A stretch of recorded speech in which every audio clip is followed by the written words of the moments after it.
High noon, Jones and Keefe here on WEEI. It's a Wednesday, which means it's time for Pure Hoops with Turp. Twitch chat all fired up. E from Brockton looking forward to some Pure Hoops, as does everybody out there. Your weekly look at the red-hot Celtics. Woo!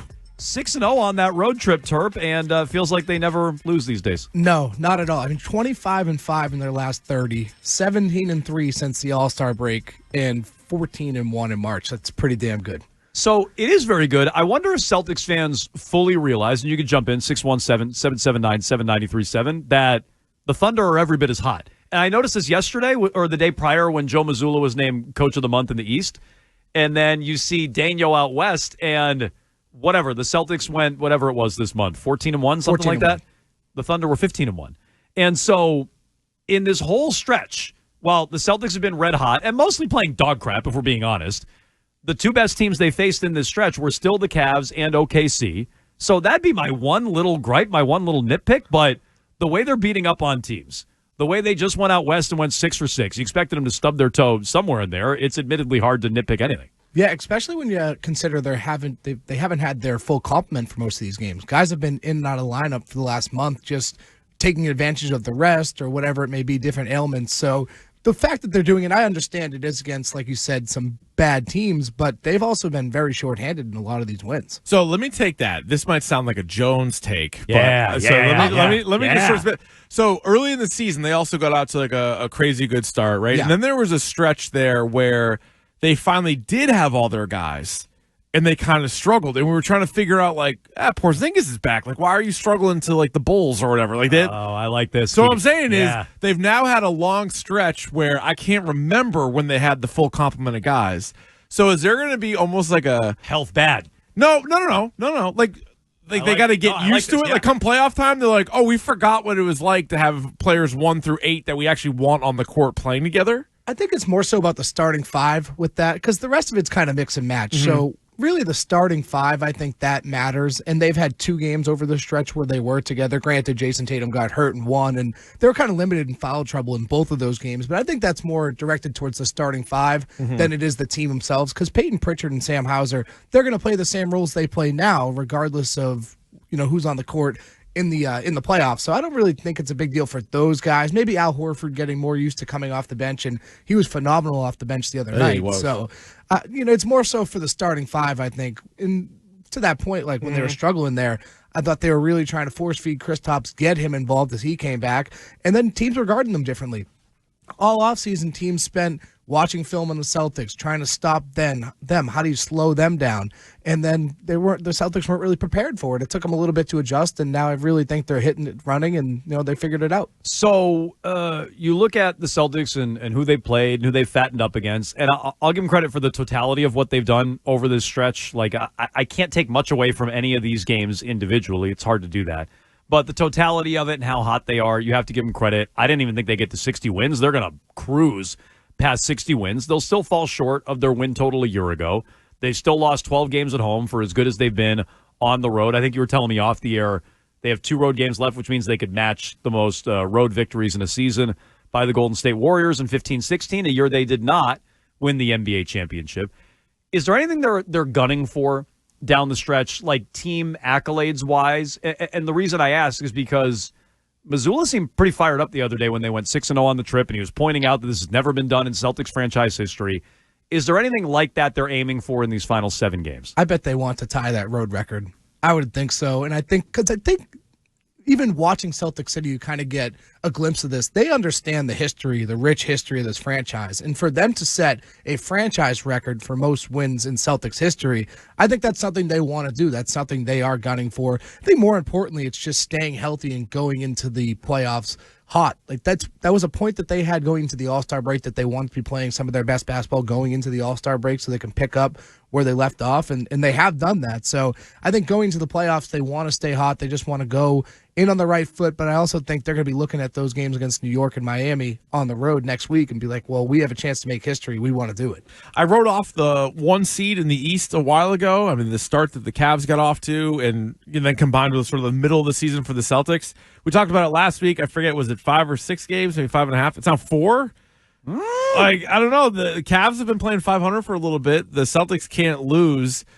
Not that they need it or that they're even going for it, but what are the chances of them now finishing in the top spot? 4-7 seems pretty tough because they only have 7 games remaining. So, I mean, we talked about it last week too. If it came naturally, like, sure, go all in for it, go try to win it, and it kind of did. But just because of the limited games they have left to make up ground, I don't think it is. But it makes that January, December a little bit tougher, right, when they weren't as good, because you probably could have had the 1 seed if that was the case, if you snuck out a couple, or if Donovan Mitchell doesn't score 20 on you in the fourth quarter and you lose, or if you don't blow a big lead earlier this month. But the Cavs had that 16-game winning streak or whatever it was. They have a couple of those.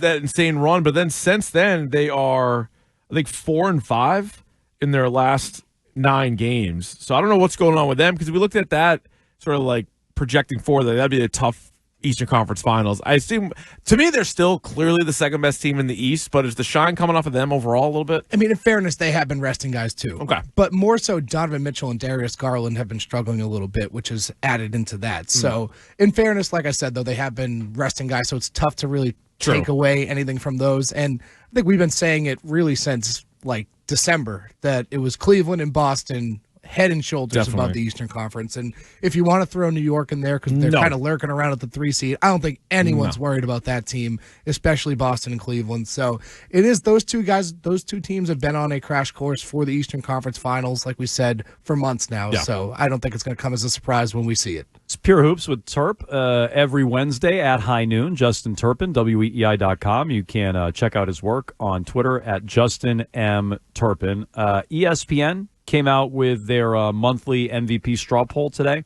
don't know if you've seen this, but they have 100 league insiders make their votes. And they kind of give you an idea what the MVP vote will look like. Top 2 are SGA and Jokic in that order. Do you agree with that? I mean, the guy had 60 points, triple-double last night. I don't know why SGA is number 1. He's awesome. They have the best record now in the NBA. He's terrific, but that is just people sick of voting for Jokic. Jokic only got 23 first. They were the only 2 to get first place votes. SGA got 77. Jokic got 23. They flipped for big. Jokic has already gotten screwed out of one for voter fatigue for Embiid. Seriously, I know. Like, it's going to happen again. Yeah, that's wild.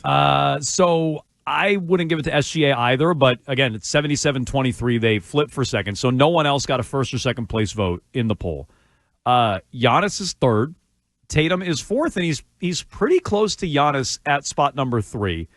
Do you think there's any significance to Tatum? Won't win it, obviously. It's going to be SGA or Jokic, and I think we'd all go with Jokic. Is there any significance to him finishing third in the MVP vote, where he'd be one of those 3 finalists? It would be the highest he's ever finished. He's finished 6th twice. He finished 4th 2 years ago.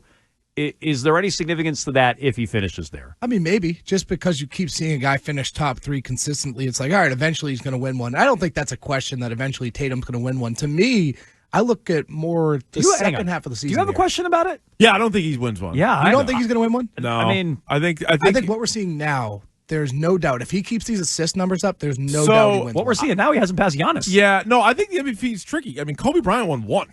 Kobe Bryant is in a lot of people's top 10 all time, so I don't think it's a guarantee, because Jokic still has a few more years in him, and then you're going to get a wave of some of these other younger guys. And Wemby, we crowned Wemby. No, we're a little too soon. Hand over like 5 to Wemby. Like, more likely to win one in his career, I would say Wemby than Tatum. Unquestionably. Also, let's see what happens if they really blow up the Celtics and there's not a lot of talent around them. That helps them in a weird way, because if he's carrying a team to the first or second seed and putting up those numbers, he's still going to get.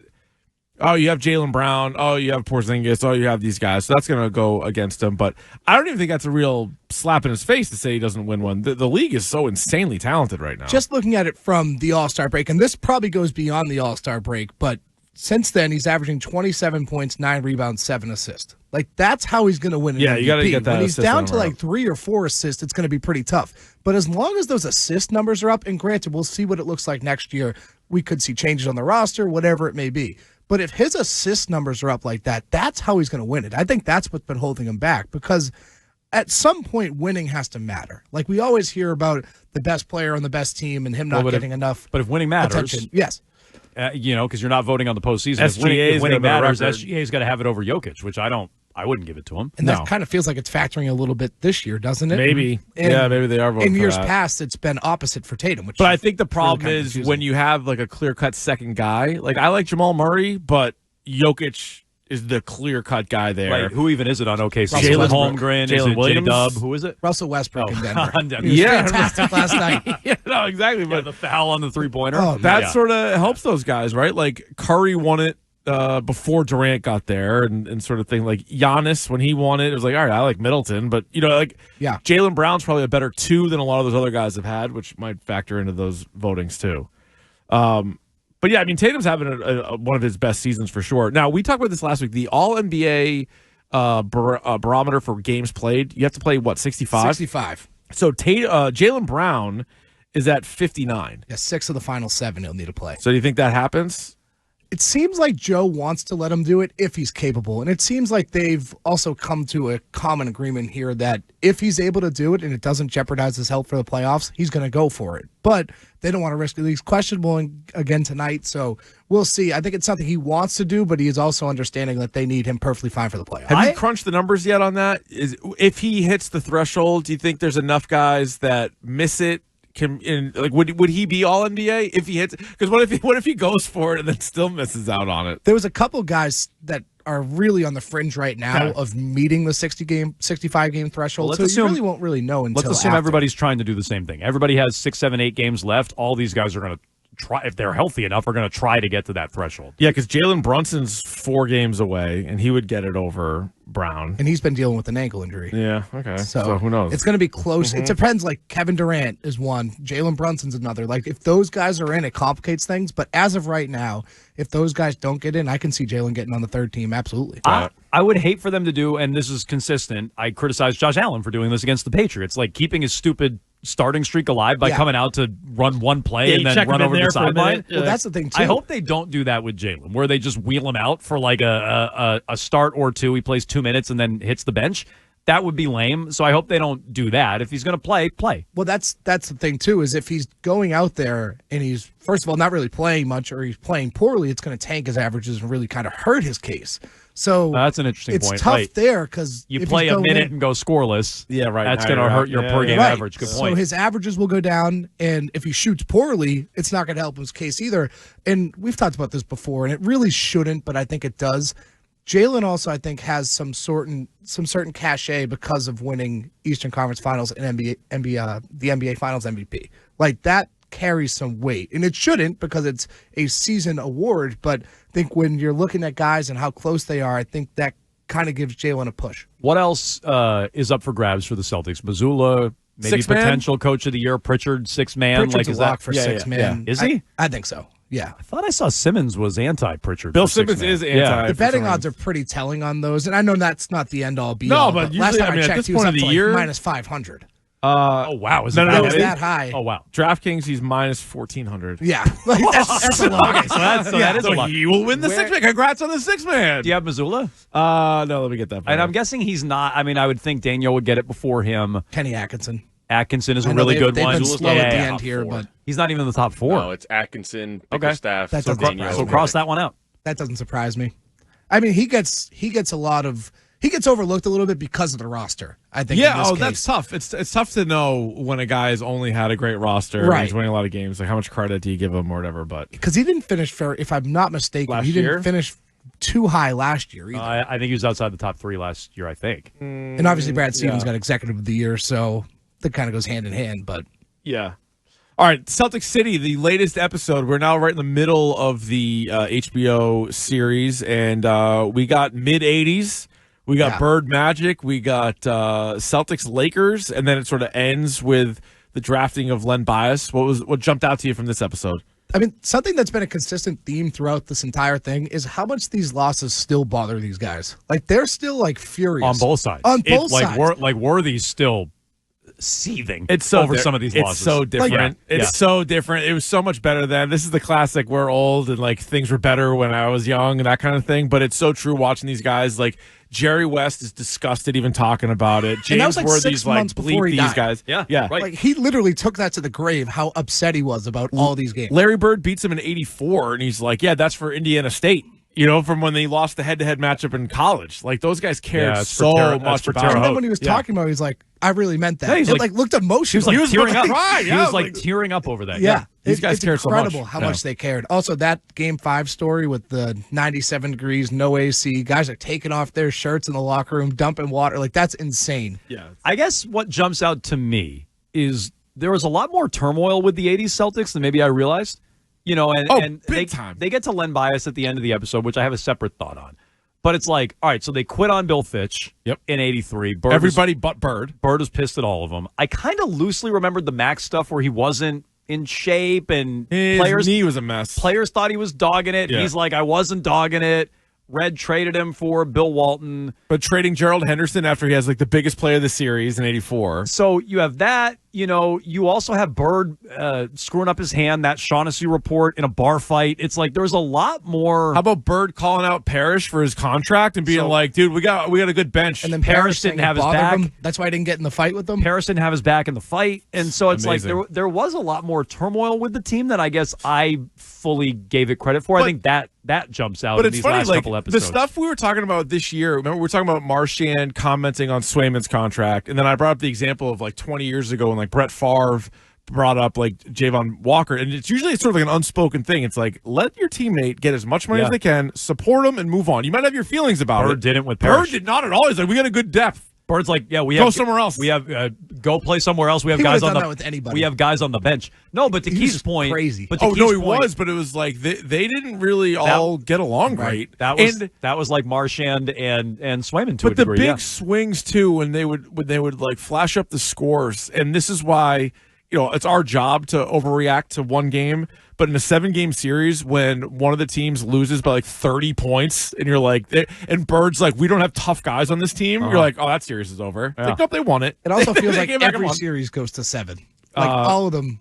Pretty much everyone they show feels like it goes to 7, and there's a different fight in every series. No, the fights. I love the fights, and then they stay in the game. Yeah, no, they all stay. People are still talking about the NBA fight from last week. It's like, those guys people get suspended and fined. Like these guys are finishing playoff games. They're attacking fans and whatnot. It's insane. It's wild. The mythology, though, and it's like I got to be honest. We're 5 episodes in. I can't take another cut to a fake cigar getting smoked by Red. I can't take it. A lot of Red smoking cigars. The stupid fake cigar must happen 5 times an episode. It's so annoying. Yeah. Every time they do it, he smokes cigars. So I get it, victory cigars. I get it, and you don't. He's not alive, so you can't like film a new interview with him. So you got to do something to fill the time. I get it, but it's like, God, how many times do I see the cut of the smoking cigar?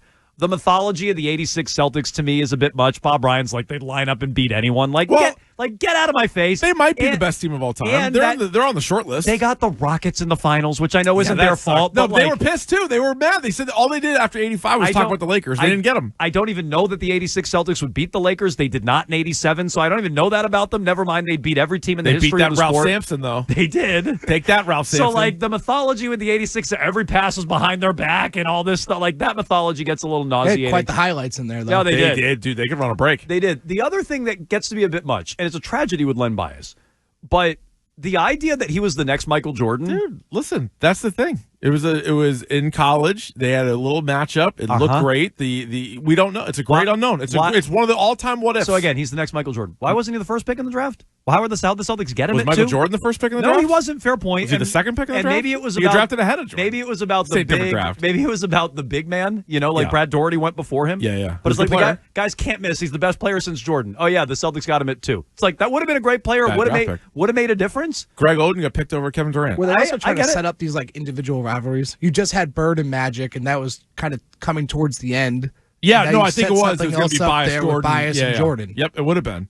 Because 86 was also the year that Jordan had. The Cavs thought it was going to be Jordan and Brad Doherty. They don't shy away from it. That they thought that Bird and Magic saved the league. So wasn't it 86 when Jordan had the 63 against the Celtics too? That was in the first round, I believe, against the 86 Celtics. Yeah. Yeah, I'm surprised they didn't really mention. Now they mentioned Jordan. I'll be honest, but they didn't. I'm surprised they didn't. For as much as they've slow played the history of the Celtics, I kind of thought they flew through the 80s. I needed a longer episode from that, even if it's just 84, 85, 86. I kind of thought they flew through that, to be honest. And I've criticized them for slow playing stuff. I thought they kind of flew through that. And we know the Celtics don't win another title for 22 years, right? So I was actually sitting there last night. I was like, wait, we're already on. Well, it's funny because they're counting all the titles. And they're counting them so fast with Russell. And you're like, oh, they're up to 11. Then it's like, all right, now 16. And you're like, oh.